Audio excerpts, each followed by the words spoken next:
Welcome, everybody. Welcome to Freelancers on Freelancing. I'm really pleased to see what a great turnout we've got. This is very exciting. Just wait till everybody finds a seat and gets comfortable. I'd like to begin by thanking a few people.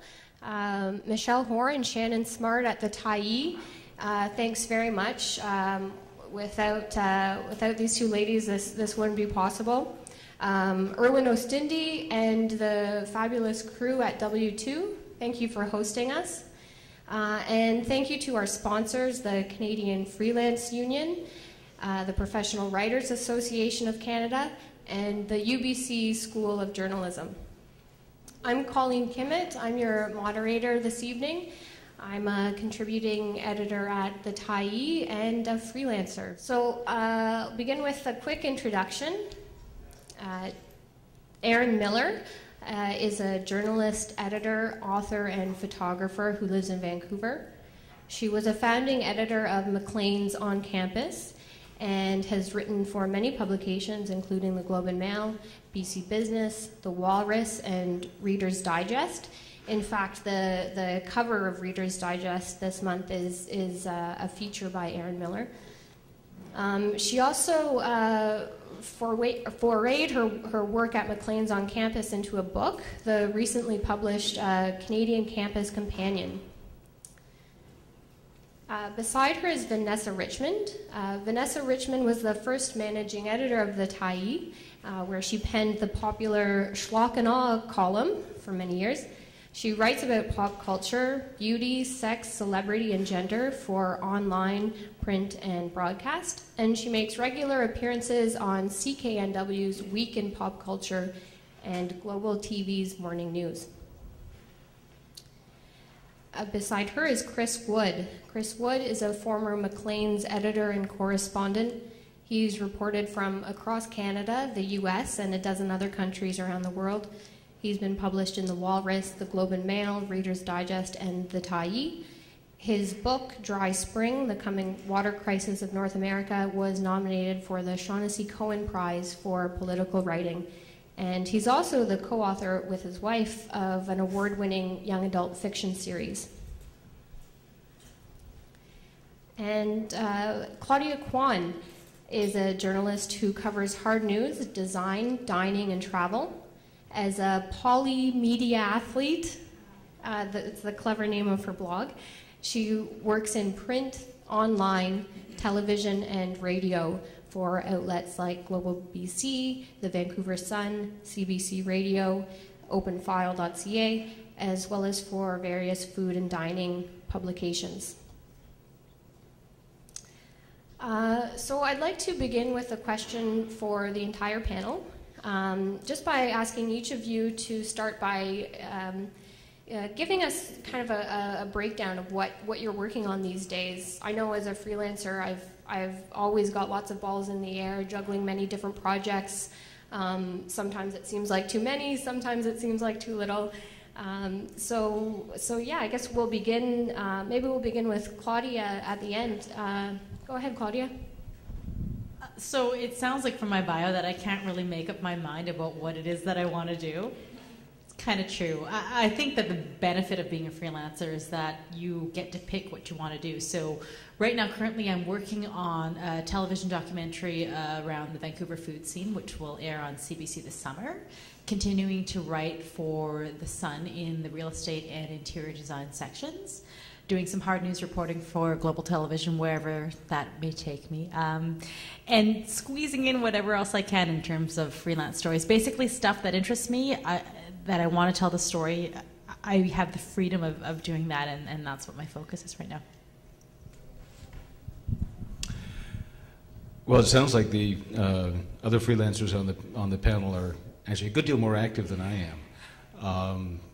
But I am actually busy. I am working on a piece for the Walrus magazine, a book which will be about water. My last book was about water. This is another book about water.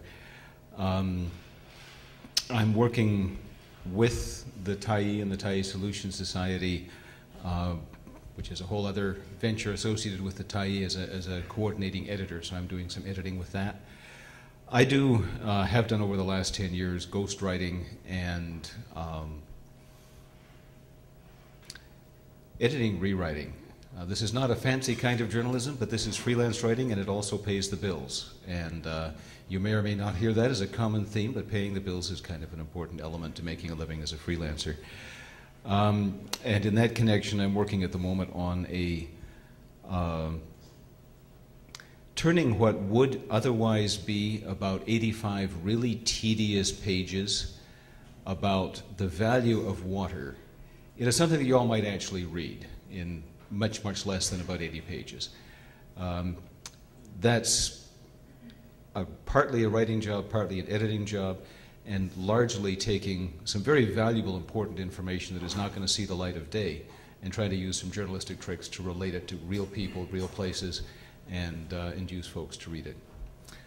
And you know, as Colleen said, I'm always looking at other story ideas.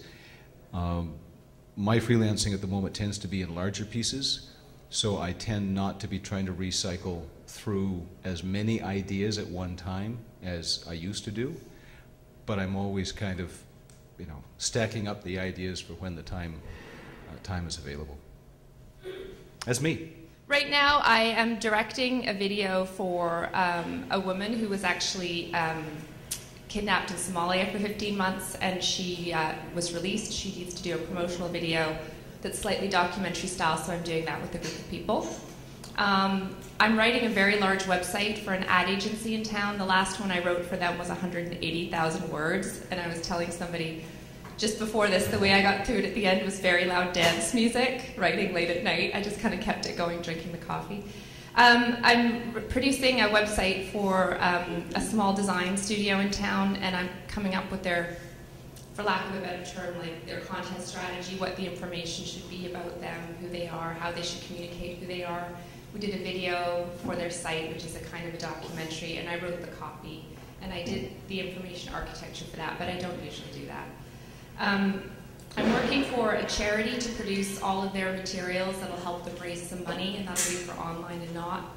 I do blog strategy for some people. I go on Global once a week and talk about pop culture, and same with NW. That's what I really love, that we're getting into the good side. So the good side is, well, the favorite side, though I will say I like the ad work, is I do a lot of pop culture work, mostly looking at sort of social anthropology in it, and later I can talk about why I bother doing any of the ad work rather than just doing all journalism, but there are some reasons.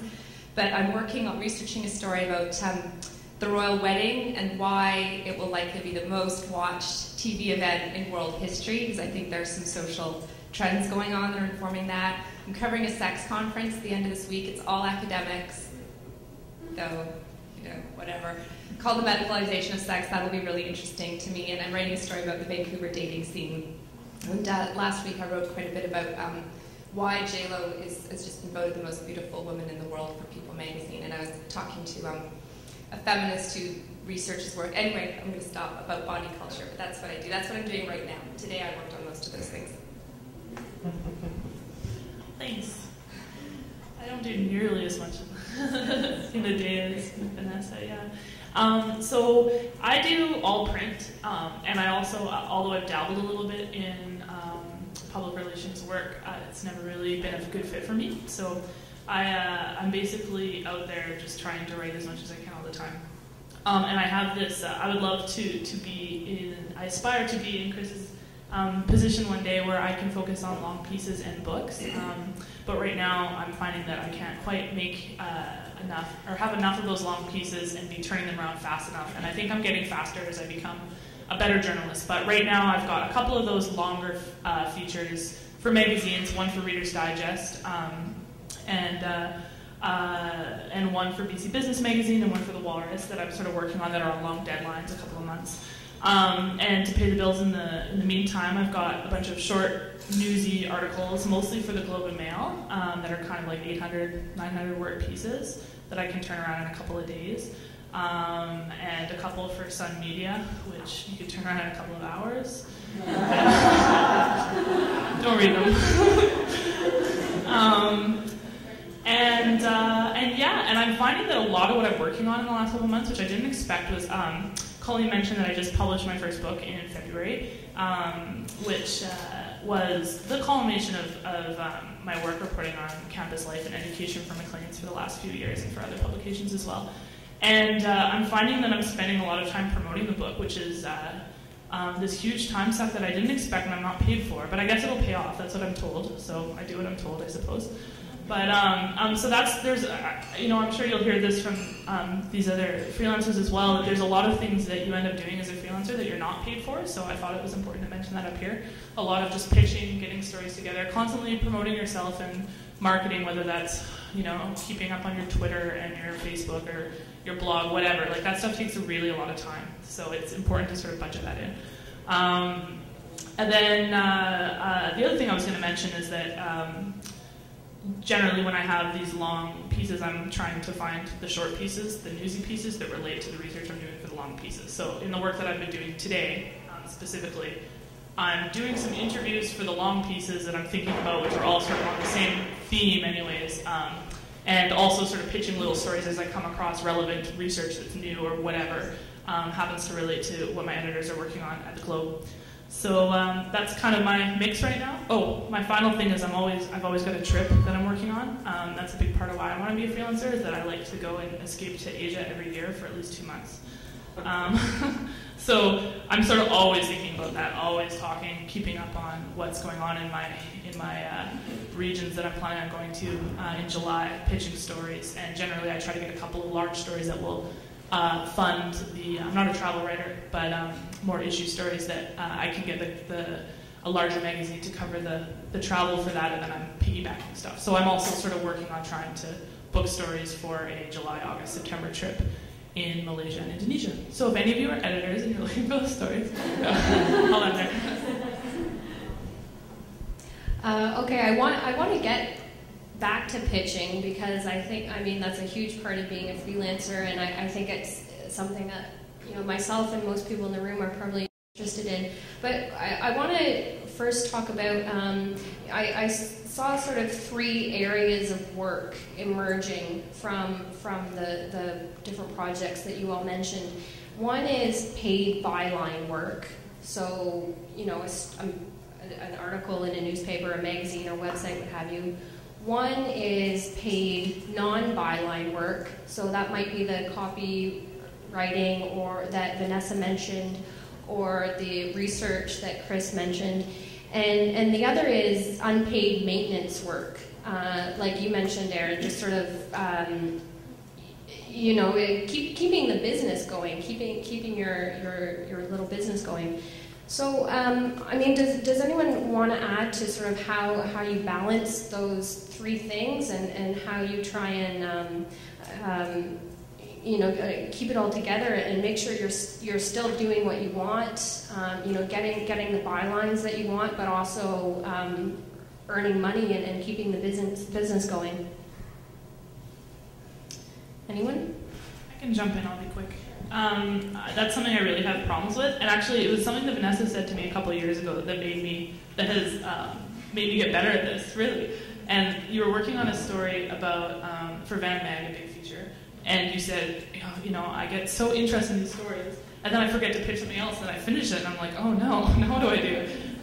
And you were just saying that was something that you had learned, that you have to make sure that even when you're in, up to your ears in a story, which is where I think we probably all love to be. That's the happy place, right? Thinking, reading, talking to people, writing.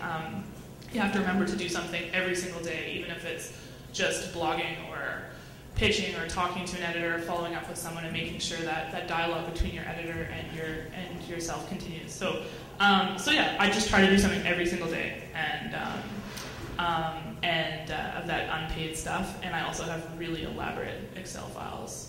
I wonder what I'm getting paid, how much I need to make this month, what is booked in the future, what is coming in, when I can expect that stuff, because cash flow is the biggest issue for me when it comes to money, especially when you have long pieces that might take 6 months to actually turn around and find the money into your bank account. So, and in terms of managing the balance, I wish that I could find more non-byline paid stuff, but this, for me, it has to have something to do with like the performance. I'm a former jazz musician, so maybe I just have to be on stage, but I just don't find the same, I just don't find I can get as interested in projects if I'm not getting some kind of glory out of it.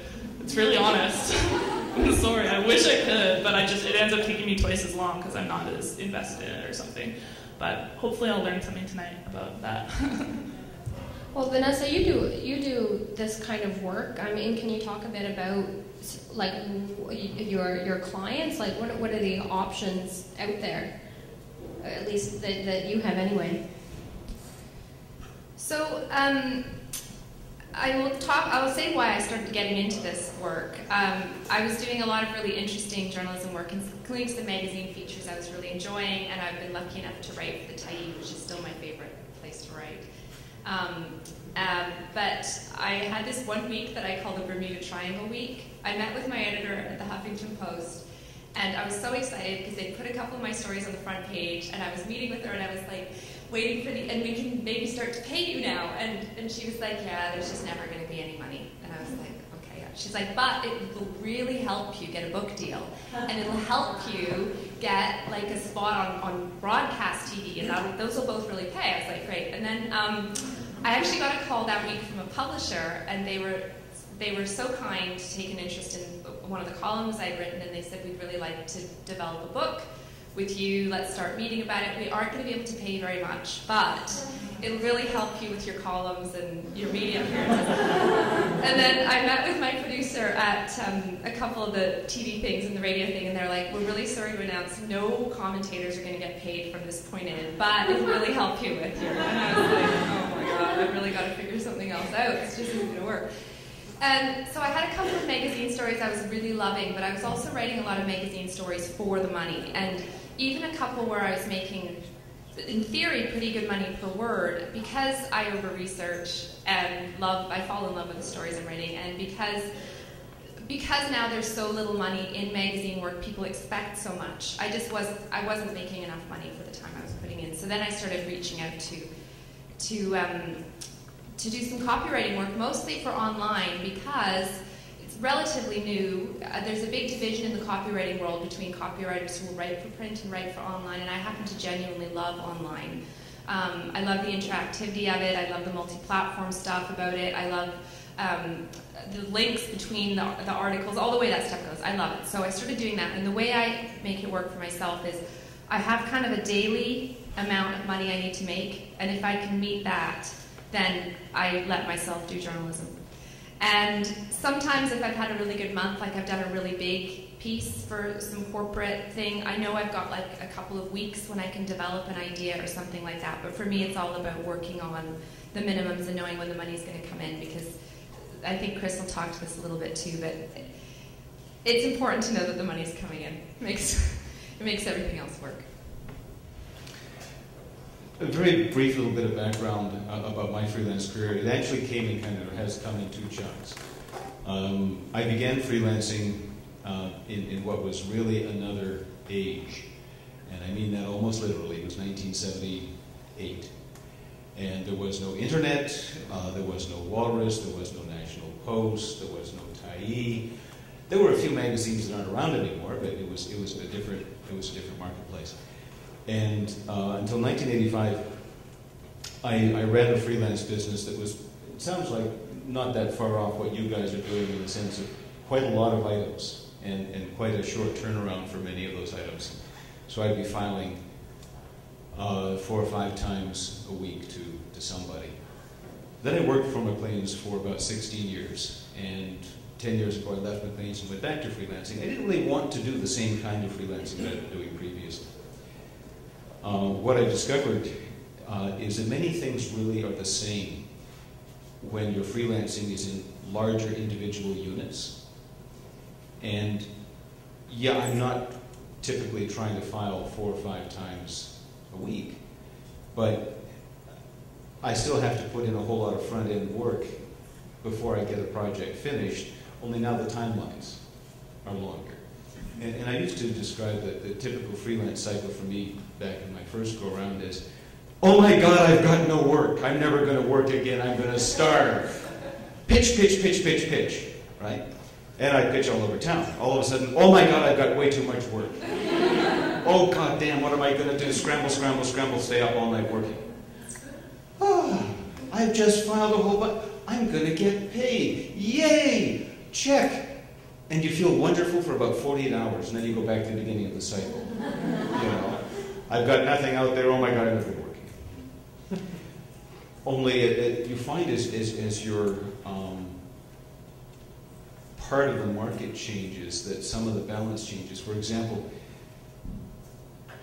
I can research enough to pitch a magazine piece, kind of in spare bits and pieces of time, you know, and get enough information to get it to pitch a solid feature or a shorter piece.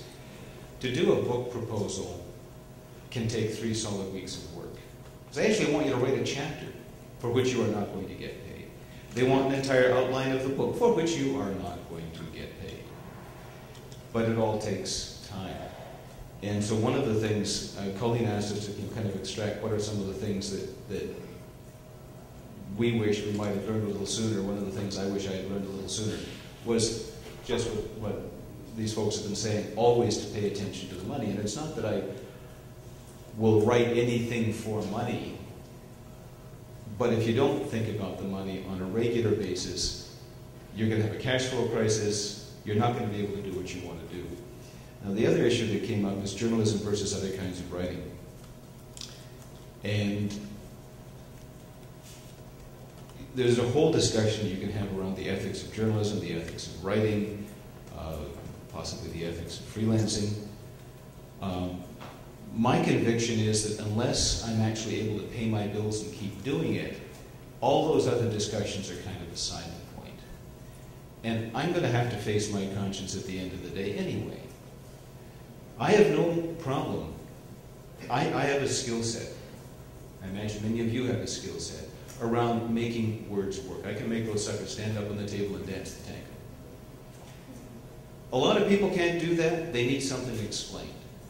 If my spending some time and explaining what they want to explain, and I don't disagree with what it is, can allow me to do the research that will let me do the story that I really love in the Walrus or somewhere else that ain't going to pay for itself, ain't going to pay for the reporting, I have no problem with that. Now, I've discovered there are some people who do. As I tried to join an organization whose name I have happily forgotten in the States. It's a North American organization for journalists. And they wanted you to be able to say that you had never in your entire life worked in any way, shape, or form in something that looked like public relations.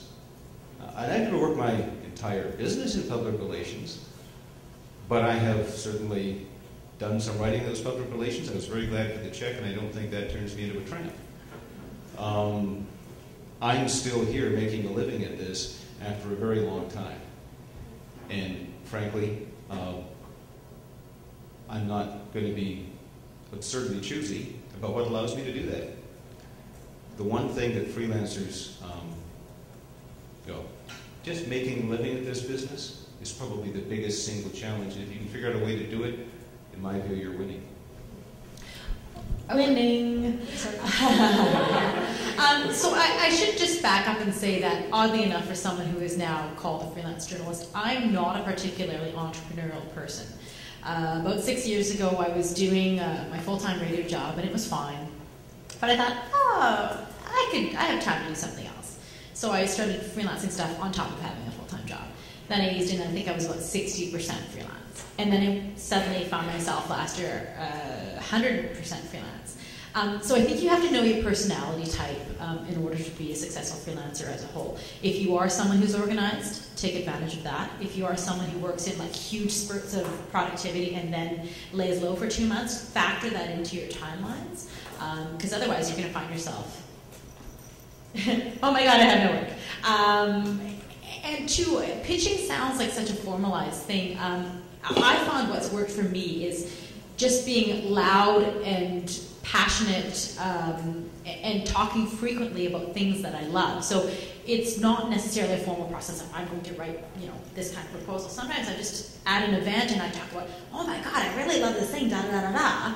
and a spontaneous conversation comes around where someone's like, oh, hey, cool, I actually know somebody who's working on something like this. I should connect you guys.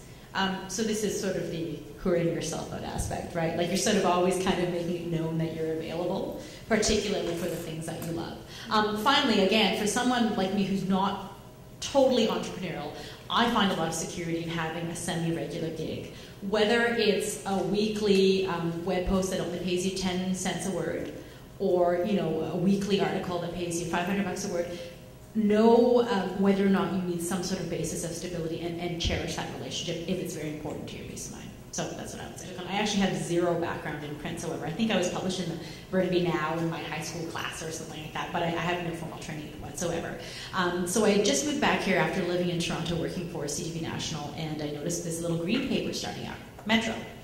And in Toronto, they had a food columnist. So I thought, they don't have a food columnist. I wonder if they want one. And again, no print background, no cooking school, no nothing. I just like to eat a lot. So I emailed the editor at the time and said, hey, I noticed you don't have a food columnist. Would you like one? And he said, can you send me 3 samples? I was like, yeah, sure, no problem. Frantically wrote all night, like making up a couple of different things. Yeah, this restaurant, da da da da da. And then lo and behold, he said, yeah, come be our restaurant columnist. So I think a really important part of being a freelancer is kind of believing in yourself and saying, you never know. You never know what might happen if I send that email or make that phone call. So started doing that, and that's parlayed itself into other things. I think the biggest challenge now with food and beverage writing is it's a pretty awesome gig, and a lot of people want to do it. Who doesn't like eating and drinking, fine products, right? So the challenge in that particular niche is there are a lot of people who are willing to do it for free. And sometimes it doesn't matter what the quality aspect of the narrative is. The editor needs to fill a gap, and if they can do it for free, sure is better than spending a few $100s, right? So I would say that's the biggest challenge. Particularly in Vancouver, we're such a food town. We have this gorgeous wealth of ingredients and talented people, and all these different ethnicities that bring all this awesome cuisine in. So it's an ongoing challenge, and what I've been trying to do within that niche is even differentiate myself a little bit more. So, okay, so these other folks want to write for you and write for free about this particular experience. I'll write for it, and I'll do you a radio piece or a multimedia piece, but you got to pay me. So it's trying to differentiate yourself even within the niche. I think that's really important.